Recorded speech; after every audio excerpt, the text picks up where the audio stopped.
Welcome to Rewired for Love. I am your host, JaCarie Owens, licensed mental health counselor, EMDR basic training coach and consultant, group practice owner and supervisor at Courageous Minds Counseling, relational trauma expert, and the most important one, your honest but loving homegirl therapist who's not afraid to talk about the messy parts of healing. Around here, we talk about all things nobody taught us growing up, how our attachment styles show up in love, why our nervous system acts like a fool sometimes, and what it really takes to feel safe in our bodies. So this is not about perfection. It's about learning to love yourself in real time with grace, boundaries, and a little bit of humor. So take a deep breath. Get comfy, because we don't chase chaos, we choose calm. And this is Rewired for Love. Hey y'all, welcome back to Rewired for Love. Last week, we laid the foundation for what this podcast is all about. Learning how to rewire your brain, body, and relationships towards safety and not survival. We discussed how trauma affects connection, how your nervous system carries your story, and why this healing journey is essential. And today, we're going to dive into something so many of us live with quietly. You know, that knot in your stomach feeling when you love someone. But it's not like that knot that feels good. It's that anxious energy that takes over your thoughts, that constant worrying of, do they still care about me? Or what did I do wrong? Today, we're talking about why love feels like anxiety, and specifically, how that anxious attachment style shows up in our lives, our relationships, and even in our bodies. And to help me with this episode, I want to bring in a book that I absolutely love and that sits right at the intersection of what we're talking about today: attachment, trauma, and being a person of color in this world. It's called The Pain We Carry by Natalie Gorutes. It's a book about complex PTSD for people of color. You know, that kind of trauma that doesn't come from just one event, but from repeated hits: racism, family trauma, attachment wounds, poverty, unsafe neighborhoods, church hurt, all of it layered on top of each other.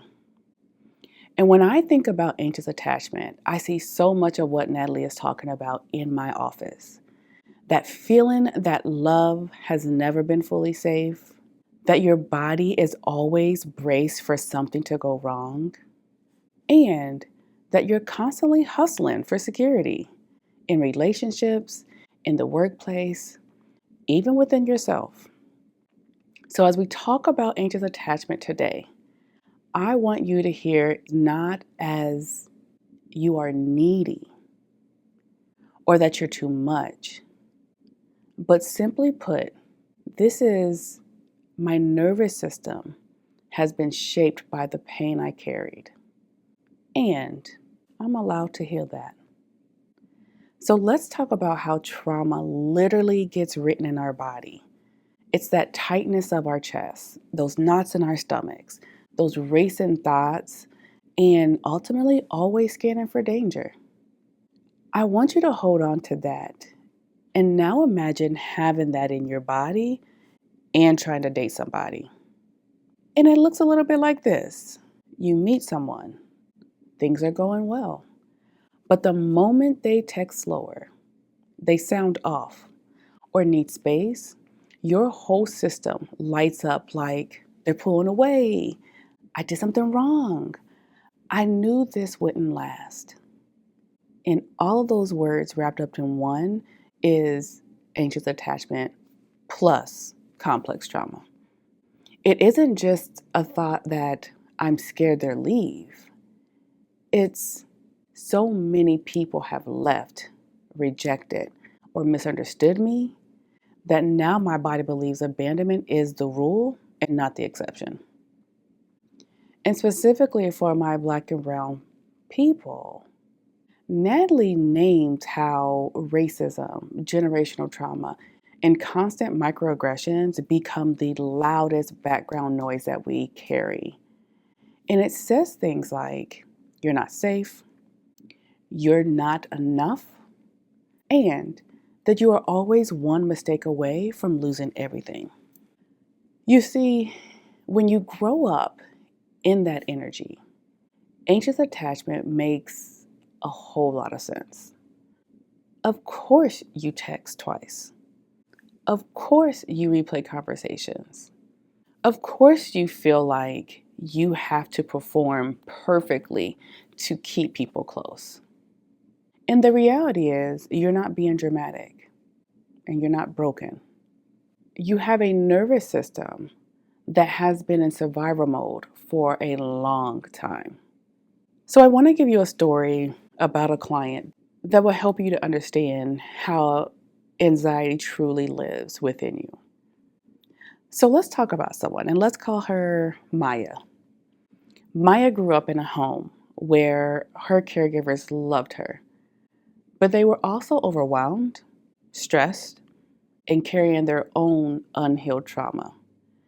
And sometimes they were warm and present, and other times they were dismissive, irritable, distant, or they were actually emotionally shut down. And now I want you to add in a couple of things. Add in racism at the schools, being labeled too sensitive for crying, and being the one in the family who takes care of everyone. And now you fast forward as an adult. And now Maya is saying things like, I know they love me, but I'll never feel secure enough. Or, I'm always waiting for the other shoe to drop. Or my fave, if I don't fix it, they'll leave. So when you put all those things together and you have a partner that does not respond right away, her body starts to react before her logic. Because what we do know about trauma is that it lives in the body, and the body is the main storyteller. So the body responds before the brain even knows what's happening. And what happens in her body is her heart starts racing. She has tight throat. She has an urge to send a long paragraph text. She has an urge to even apologize, even when she did anything wrong. And if you put all that stuff together, that's anxious attachment through the lens of complex PTSD. The present moment is constantly filtered through old wounds. So, a delayed text feels like childhood neglect. A tone of voice feels like old shame. And I want you to hear me when I say this. You're not being dramatic. You are not super needy. You are anxiously attached. And here's the thing. If you ever found yourself replaying old conversations in your head, scanning for what you could have said differently, or over-explaining your feelings to keep someone close, this whole episode is for you. For people with anxious attachment, love can feel like a roller coaster. There's this profound craving for closeness, but also the fear of losing it never quite leaves. Your highs are so high, the connection feels euphoric. But the uncertainty, it feels like the ground disappears beneath you. And often, this anxiety doesn't come from the present, it comes from the past. It's the body remembering inconsistency. The mind is trying to anticipate rejection before it happens. When you understand that, you can stop judging yourself for overthinking and really start having compassion for that part of you that just wants to feel secure. So let's break this down fully. Anxious attachment usually forms when love in childhood was inconsistent. So again, maybe your caregiver was warm and loving one day, but distracted and unavailable the next. Maybe you had to perform for attention. Be helpful, be quiet, be good. Or maybe you were told you were too sensitive, or too emotional.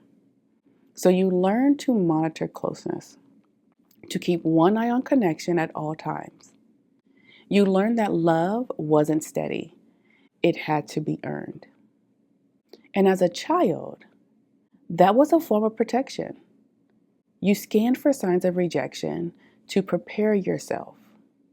However, as an adult, that same pattern can become super exhausting because you might find yourself overanalyzing messages, tones, and silence, and feeling anxious if someone needs space, apologizing for things you didn't do, feeling deeply hurt by minor disconnections, and believing that if you just love harder, you can keep people close.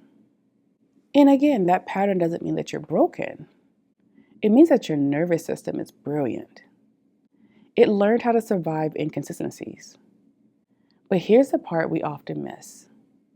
What kept you safe then might be keeping you stuck now. So I want to look at what's happening in your body because that will probably help explain it a little bit more. When your attachment system senses distance, like a delayed text, a quiet tone, or someone pulling away, your oblongata, that brain's alarm system, starts to go off. That cortisol floods your system. Your heartbeat picks up, your stomach drops. You feel urgency, like something bad is about to happen, even if nothing has. And that's your nervous system trying to close the gap between you and safety. And this is where love and anxiety intertwine.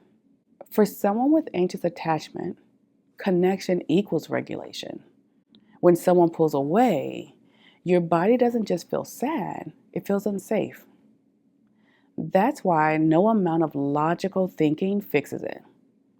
Because it's not a thought problem, it's a body problem. Now, when we bring in cultural understanding, again, for many Black women and people of color in general, attachment anxiety can look like strength. I mean, we call it independence, resilience, or hustle. But underneath that, that's often exhaustion. And it's a belief that if I don't hold everything together, it will fall apart. And the reality is that's anxious attachment dressed up in responsibility. And I want you to hear me when I say, your need for love and consistency is not weakness. It's actually you being human. So I bet you're wondering, how do we heal this? How do we move through this relational attachment trauma? How do we calm that anxious loop when our mind starts spinning and your body starts buzzing? So I have a couple of steps of what you can do today. The first thing is to name it without shame. When you notice yourself spiraling, waiting for a response, overthinking what you said, pause. And I want you to say this out loud. This is my nervous system remembering, not my reality. That one sentence is powerful. It shifts you from identifying with the anxiety to observing it. You are no longer inside the storm, you're watching the weather pass. So naming it helps your brain to re-engage with logic. It says, we're safe. This is old, not new. I also would like you to ground in safety cues. So when your body is activated, think it won't help. You have to feel safe. So I want you to try this. Place one hand over your heart and one hand over your stomach. Then you take a slow breath in through your nose for 4 count. Hold it for 2 and exhale slowly for 6.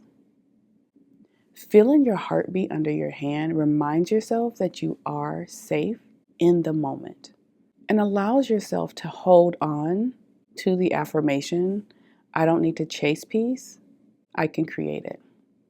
You can also try grounding tools, such as a weighted blanket, holding a warm mug, wrapping yourself up in a cozy sweater, and my favorite is a good comfort hoodie. But what you really want is anything that signals safety in your body. Another step is reframing connection. You've been conditioned to believe closeness has to be earned, but a genuine connection is reciprocal. You don't have to perform for love. You just have to be available for it. So instead of chasing closeness, practice allowing it to happen. Be in the moment. Check in with yourself on how does that feel for you. And when someone offers care and kindness, I just want you to pause without downplaying it and just receive it. And that's how you build new neural network pathways, by teaching your body that connection doesn't require chasing. And lastly, let's bring in some parts work, because we all know that you are healing your inner child when you're healing attachment wounds. So talk to your younger self. I need you to remember that your anxious attachment isn't the adult version of you. It's the younger you still waiting to feel safe. So let's do that now, actually. Let's do a super short check-in together. If you're in a place where it's safe to do so, just soften your gaze and close your eyes. Think of a recent moment when you felt anxious attachment, when your anxious attachment got loud. Maybe you was waiting on a text, replaying a conversation, or feeling like someone was pulling away. Now ask yourself, how old did this part of me feel? Maybe you notice this feels like 10-year-old me who never knew if anyone was coming to pick me up.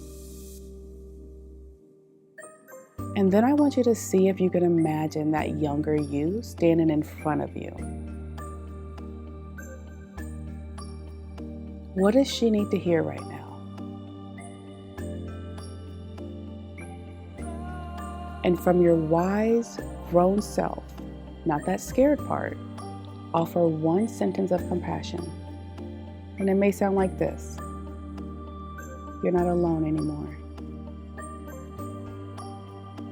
Or it may sound like, you don't have to overperform to be loved. Or, simply put, I'm here and I'm staying. That right there is the work of rewiring. You are becoming the safe, steady attachment figure you always needed for yourself.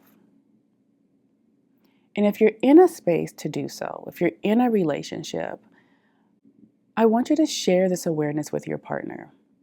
Not because you're chasing closeness, but because you're learning to advocate for your needs and what you need. And you may say something like, sometimes when you pull away or go quiet, my body feels unsafe. It's not your fault. It's something I'm working on. And when it happens, I might need reassurance, not space. That kind of vulnerability isn't weakness. It's actually what we call intimacy. And what you're doing is you're teaching your partner how to meet you with compassion instead of confusion. Because healing anxiety attachment isn't about becoming chill and never needing anyone.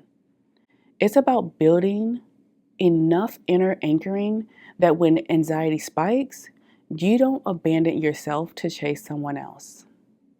So let's just take a deep breath together. Inhale through your nose, hold, and exhale slowly.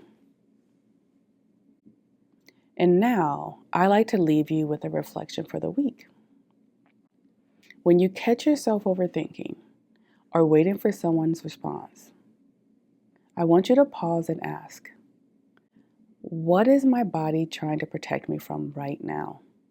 And then, I want you to remind yourself, I'm not in the old story anymore. I am safe to stay. And just hold that. This week, I also want you to practice one act of receiving. Not doing, not proving, just receiving. When someone compliments you, say thank you instead of deflecting. When you feel cared for, let yourself feel it without suspicion. That's how you start building secure attachment, moment by moment, with a little softness. I want to leave you with some affirmations for the week. And these affirmations are to challenge your anxious attachment. And here they are. I can be loved without chasing it. I can rest in relationships that feel steady and secure. And I am safe to love and be loved.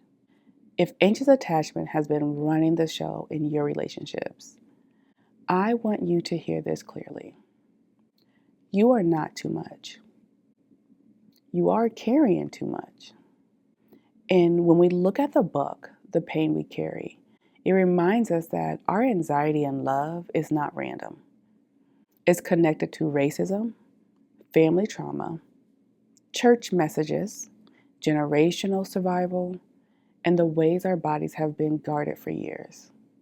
And if it was learned through repeated experiences, that means it can be relearned through repeated safety. Every time you pause before you spiral, or you offer yourself compassion instead of shame, or you choose a partner who shows up with consistency instead of chaos, you are putting down a little bit of that pain that you've been carrying and making room for love you actually deserve. And if nobody has told you today, you are worthy of love that doesn't make your nervous system feel like a war zone. Thank you for joining me for another episode of Rewired for Love. If today's conversation resonated with you, share with someone you care about, or take a moment to leave a review. Your feedback helps this community to grow and keeps these healing conversations flowing. You can also follow me and come hang out with me on all socials, YouTube, TikTok, Instagram, all of them at Rewired for Love Podcast. Go there to get your daily doses of healing, honesty, and a whole lot of love. Until next time, keep listening to your body, lead with compassion, and remember, you are safe enough to love and be loved.